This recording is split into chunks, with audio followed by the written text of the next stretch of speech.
In discussing entrepreneurship and writing articles on the subject, I have found that it aids understanding when we begin by agreeing on exactly what the word means to us. Entrepreneurship is the process of creating or seizing an opportunity, and pursuing it regardless of the resources currently controlled. The American Heritage Dictionary defines an entrepreneur to be a person who organizes, operates, and assumes the risk for business ventures. These are rather abstract concepts for a person just beginning to consider whether they ought to start a business rather than take a job, or leave a secure job for a chance at greater self-fulfillment. Let us try to refine our understanding of entrepreneurship by asking some more specific questions. Is everyone who runs a business an entrepreneur? Many would not consider the newspaper carrier, shoeshine person, and grass cutter entrepreneurs, though these are often the youthful pursuits of those with an entrepreneurial bent. Does it matter whether the business is merely part-time?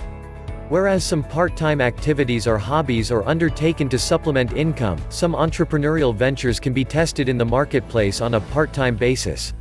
The path to an entrepreneurial venture might begin by earning a salary in the business one expects to enter, while learning more about it, and waiting for the opportune time to go out on one's own. This time can be used to develop a support network, professional and personal, and generating ideas to bounce off people whose opinion one respects.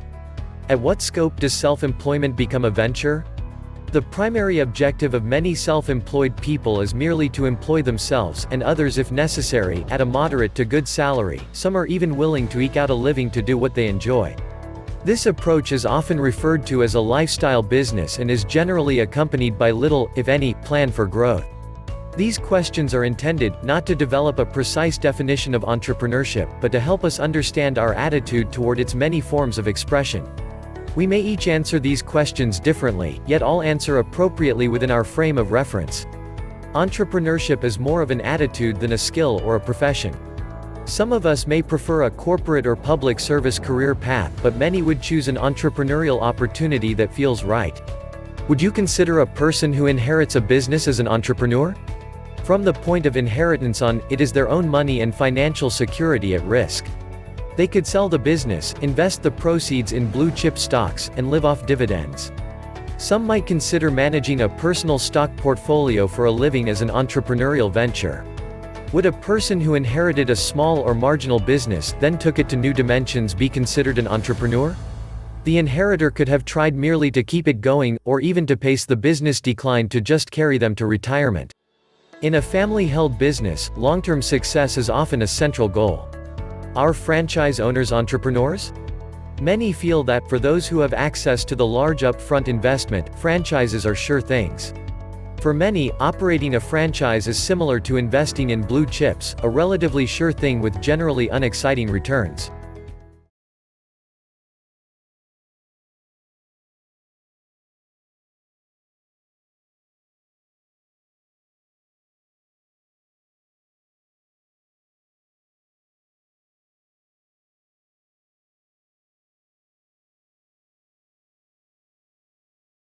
Over the years, countless institutes and individuals have asked the million-dollar question.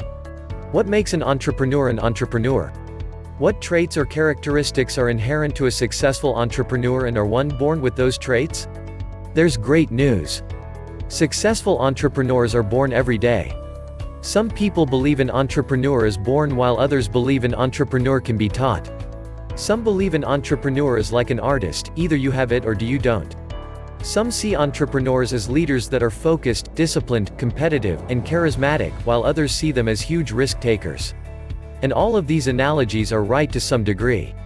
It's true all successful entrepreneurs share a few qualities and skills that allow them to be successful.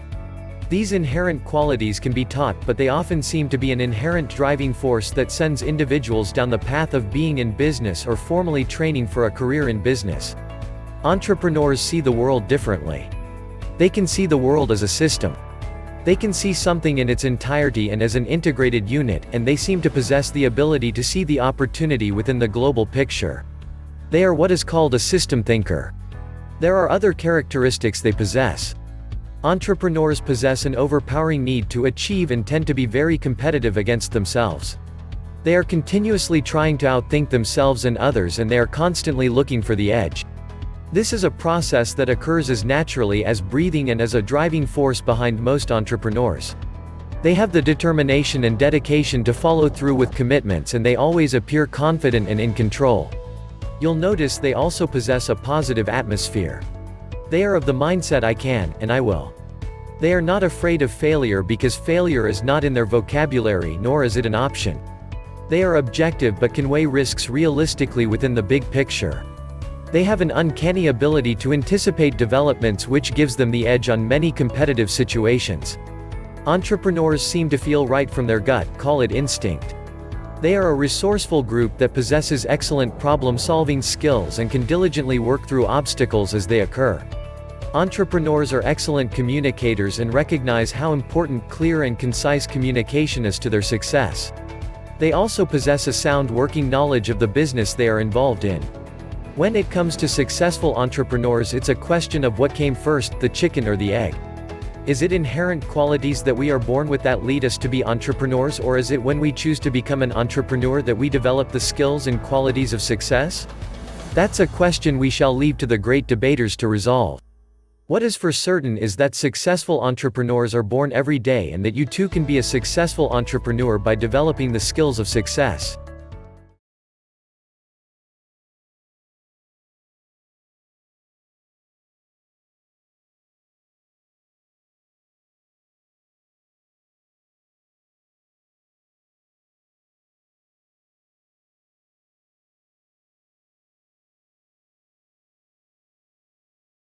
Business is tough in today's world.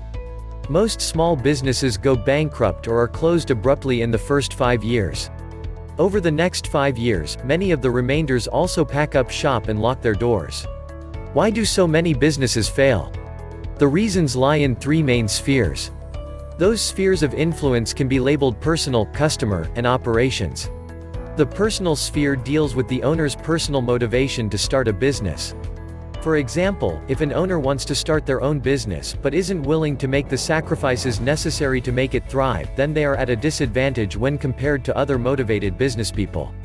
When a business starts for the first time, often it doesn't have a lot of money. Owners are required to sacrifice time, money, and happiness to succeed.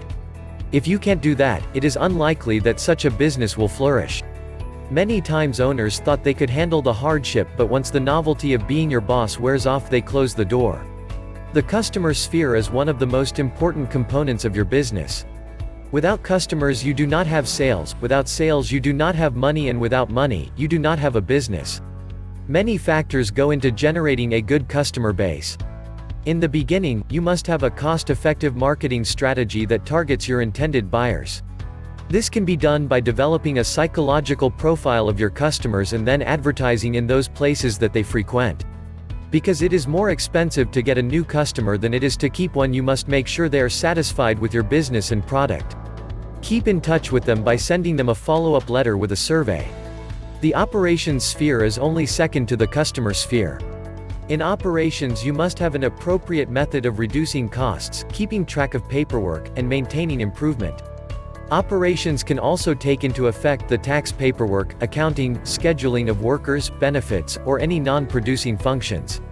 If all of these 3 components are well thought out and are appropriately designed, you will increase your chances of survival. Failure to understand the integral details of your business and what it takes to succeed may mean failure in the long run. If you are having difficulty putting all the pieces together, then consider a small business consultant.